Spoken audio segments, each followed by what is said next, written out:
My Way or the Highway. Illustrations and story by J.V. Sheep. Sugar is a young ice cream poodle with such an odd flavor. Blue raspberry is not an actual fruit, but that couldn't matter less to this pup. Nothing mattered more than to be such a handy poodle. Her friends often call her an ant because of how many sweets she could eat in a day. You would always catch her with any pastry in hand. A glutton she can be. She loves to volunteer around her community, helping with whatever they need. Some people say her method of helping is a little unorthodox. One morning, she woke up feeling like she could take on the world. A lot of jobs wait the poodle today, and she plans to get it all done before dinner time. She could not wait to have a nice hot plate of Alfredo pasta when she gets back home. At the supermarket, she got to work immediately by sweeping the front of the building all the way to the sidewalk. La la la, sweeping up the sidewalks, keeping them clean. Super duper shiny and smooth as a stream, she sang while working. She was so busy in her tunes, each sweep was launching dust everywhere, causing the leaves to fly onto unfortunate bystanders. "Oh, bleh, bleh, bleh, bleh," cried a voice. It was Nit, the marshmallow ice cream hedgehog, and he did not like being showered in filth. "Sugar, you noodle poodle, watch what you're doing," he said, angrily dusting himself off. "The last thing I need is you ruining my quills." But Sugar just giggled. To her, it was great fun to watch the mischief unfold.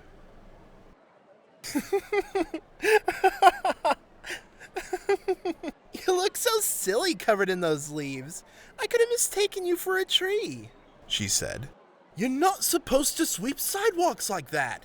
He took the broom from her and showed her how it was done before giving it back. "But that way is too boring, and it'll take all day," she exclaimed. "Well, either do it right or don't do it at all," he said before walking away in a huff. "Oh, woof off," she yelled before getting back to work.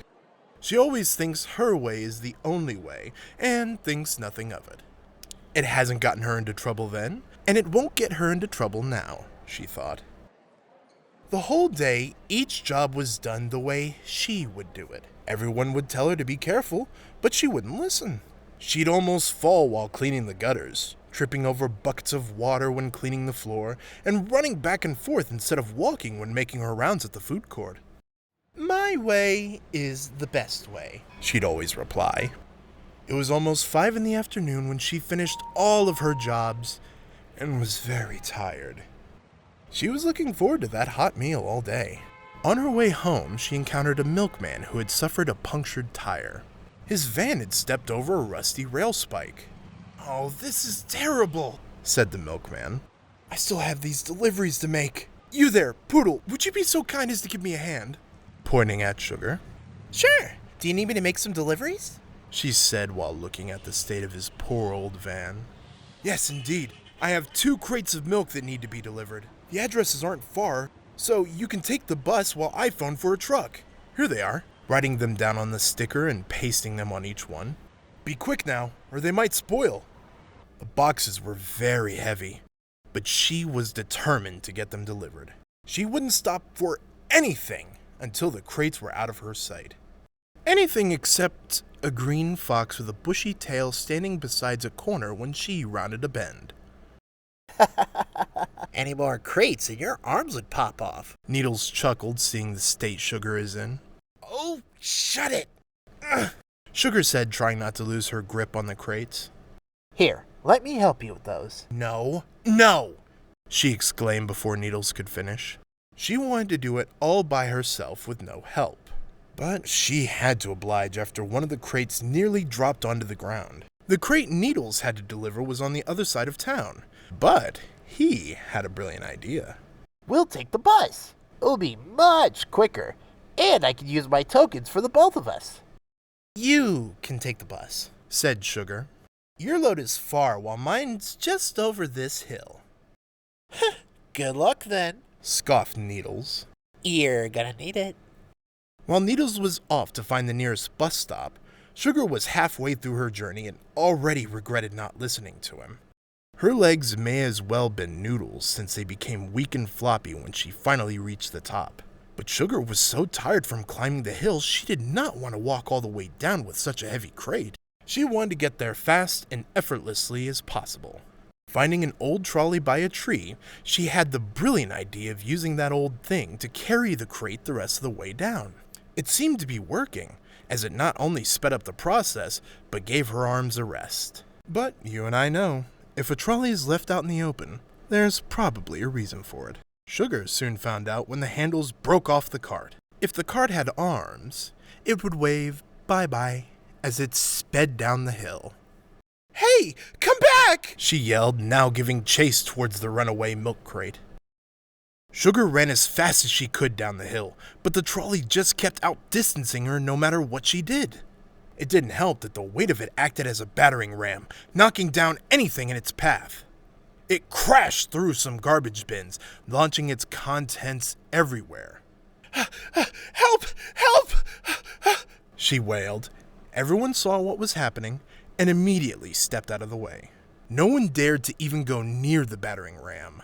But the chase was still on, now with Sugar's feet pounding the ground. It rounded a bend and narrowly avoided a few unsuspecting pedestrians. "Get out of the way! Get out of the way!" she yelled, desperately trying to keep up. "Runaway milk crate!" Rocky was just enjoying his cup of coffee until the cart sped right past him, spinning him like a tornado. He was just about to blow his whistle until Sugar too sped past him, spinning him again. "Sorry, officer," she yelled, still chasing the trolley. But no matter what Sugar did, she was just not fast enough to even get close to the milk crate. Tag, from above, could see the blue poodle desperately trying to catch up to the crate. He wished he could help, but he didn't know how. Fortunately, the trolley began to slow down. Good news for Sugar, because she was out of breath. It finally reached to a halt, stopping right in front of a house. Poor Sugar had never ran so fast in her entire life.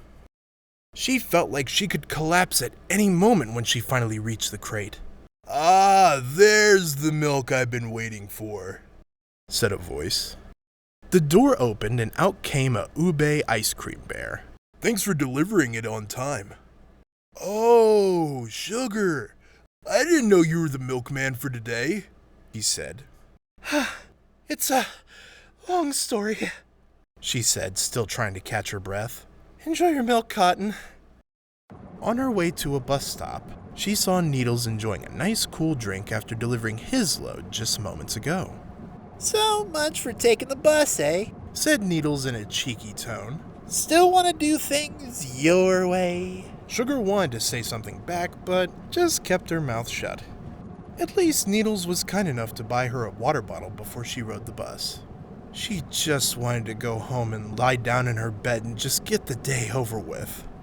And she'll remember this day as a reminder that following simple directions, while maybe boring, it at least won't get her into trouble. Thank you for reading. Stay tuned for more stories with Button and Company.